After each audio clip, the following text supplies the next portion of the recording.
एक व्यक्ति, बहुत प्रसिद्ध व्यक्ति, नास्तिक हो गया और उसको पूछा गया कि तू नास्तिक क्यों हो गया? तो उसने ये देखा, गणेश जी की वो पूजा करता था, गणेश जी की मूर्ति के ऊपर एक कीड़ा चल रहा और उसने देखा कि जो अपने ऊपर का कीड़ा नहीं हटा सकता वो मेरा क्या करेगा।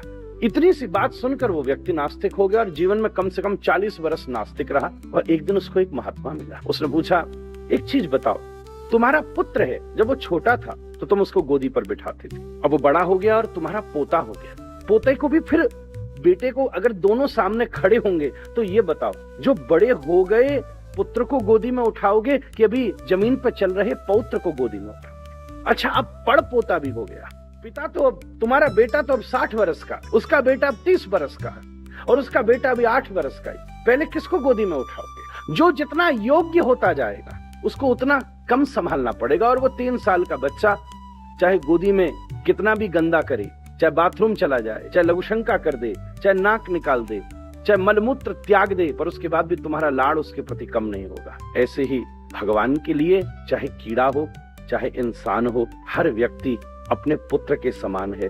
इंसान योग्य है क्योंकि अब उसको चलने के लिए विवेक दिया है। कीड़े को हटाकर कैसे अपने पोते के पोते के पोते के पोते को ठाकुर जी अपनी गोदी से हटा देते। केवल एक साधु के मिलने मात्र की इस विजन को मिलते ही उसकी दृष्टि बदल गई।